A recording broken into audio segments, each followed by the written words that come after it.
Cette année, vous l'envoyez en première ligue à ce là. Et vous. Ah bah mais c'est bien ça. C'était un peu trop tranquille les derniers temps. Mais les résultats étaient pas mal. Non, moi j'envoie nulle part, personne nulle part. C'est voilà, la vie des clubs, des joueurs qui arrivent, des joueurs qui partent. On sait que Lamine avait émis le désir de partir à plusieurs reprises. Et à un moment donné, je pense que ce genre de... Voilà, si Lamine vient à partir, ça peut être positif pour tout le monde, pour lui, pour tout le monde.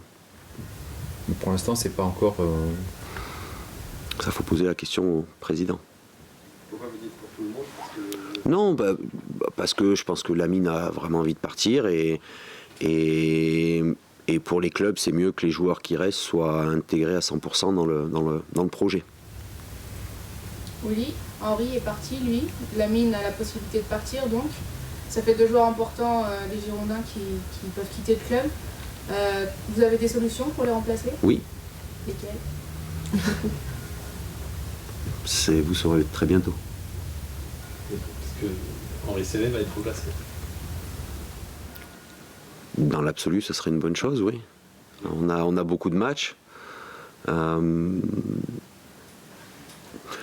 Mais même si on a beaucoup de matchs et qu'il faut prendre des points maintenant, quand les joueurs qui devront nous rejoindre, on espère aussi qu'ils vont rester là un petit moment. Donc on ne veut pas non plus se tromper dans le recrutement. On veut avoir des certitudes. Voilà. Parce que le président parlait peut-être de solutions en interne. Peut-être pas ça, mais ça a changé peut-être depuis l'univers interne de son côté. Je sais pas. Enfin, en tout cas, de mon côté, je pense tout ce qu'on a pu prendre en interne, notamment au niveau des jeunes, je crois que ça a été fait. Voilà, forte dose même. C'est pour ça qu'il y a beaucoup de discrétion autour, toujours de la discrétion autour des recrues éventuelles, mais les contacts sont ciblés particulièrement. Oui. Ça y est, Oui. dans d'autres clubs, quoi. Enfin, ils sont. C'est ça. Hein. Ils jouent au foot actuellement. Ouais. Ils sont pas des comptables ou des basketteurs ou des. Non, après, mais il y en a qui ont des noms composés, des prénoms composés. C'est toujours compliqué. On va pas partir là-dedans. Hein. Pardon. Qui ça? Non, ça sera plutôt en France. Ça vient de l'Europe. Je sais pas. Non, bon. Le monde est vaste, on fait tous partie du même monde. Théoriquement, on fait.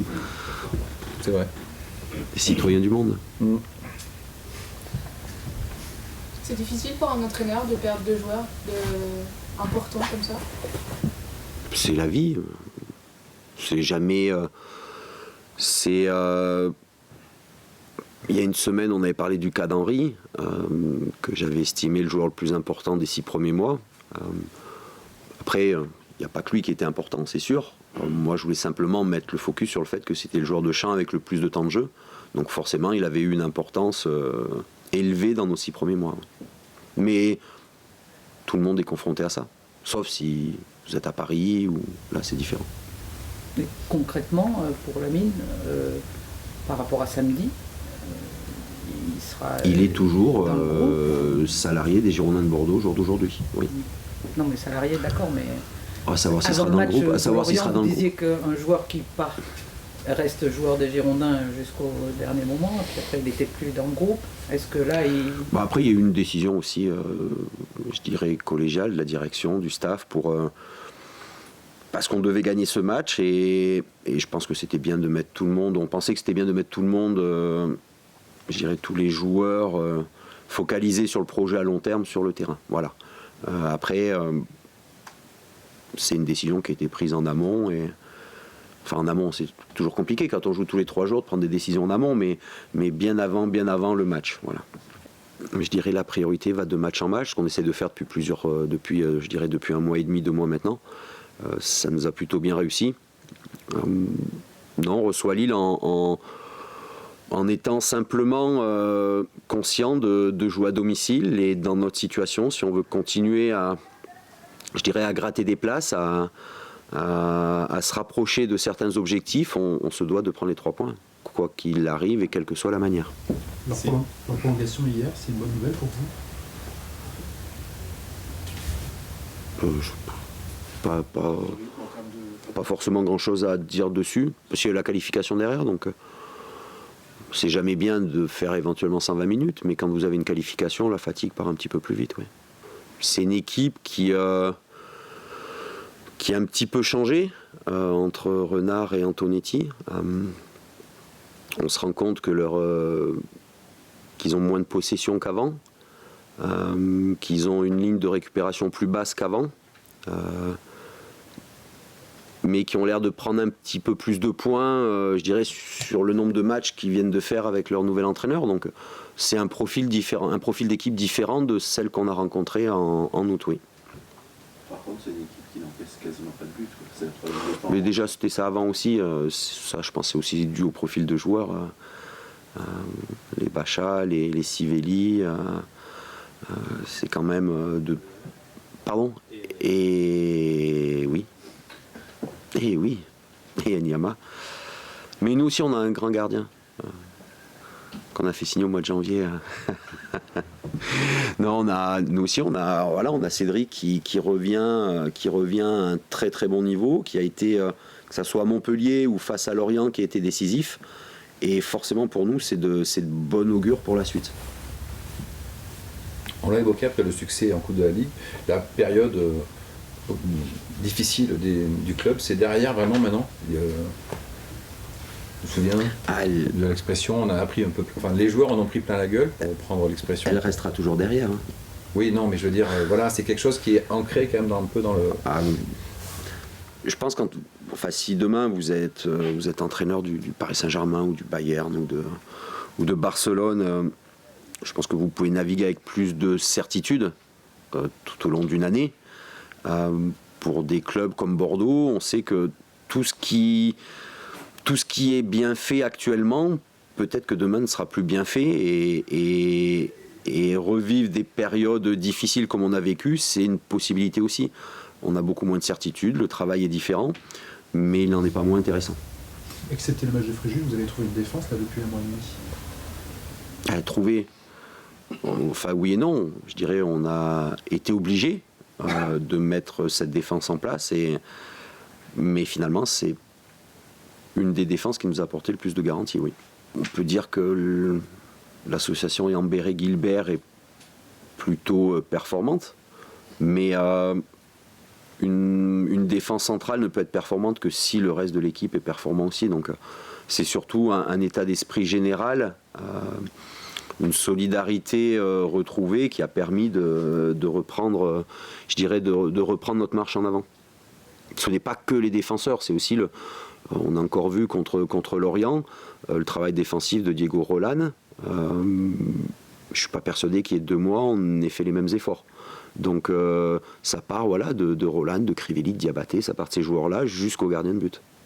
Le match de Guingamp n'était pas facile à jouer, avec le contexte, si vous vous rappelez Thierry.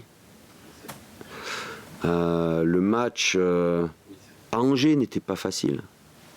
Le match contre Monaco n'était pas facile. Marseille n'était pas facile. Faire une reprise contre une équipe de nationale, gagner 3-2, passer pour... je dirais, mis à part Reims, passer pour, aux yeux de beaucoup, pour une piètre performance, quand on a vu d'autres équipes jouer contre des CFA ou des CFA2, avoir besoin de pénalty ou de prolongation ou simplement gagner 1-0. Donc c'était pas facile non plus. De se déplacer à Montpellier, qui venait de changer d'entraîneur, qui était quasiment à égalité de points avec nous, qui était peut-être à égalité de points avec nous, qui avait besoin aussi de ce match pour se lancer, c'était pas évident. Accueillir Lorient, qui était sur une très bonne dynamique, c'était pas évident non plus, et Lille ne sera pas évident non plus. Mais je pense pas qu'il y aura un match facile avant la fin de saison. Vous savez, c'est toujours plus facile d'avoir des sourires à l'entraînement la semaine quand vous avez gagné le week-end ou quand vous avez gagné dans les heures qui passaient. De chambrer, c'est pareil, c'est toujours plus facile et plus acceptable dans les périodes un peu plus positives. Quand vous avez l'obligation de vous mettre le nez, la tête par terre et d'aller travailler dur, parfois de sourire, c'est pas un geste naturel. Maintenant, souvent pour les jeunes générations, la barrière entre bonne humeur et concentration, parfois ils ont du mal à trouver un peu le juste milieu. Mais je préfère voir des sourires à l'entraînement. Oui.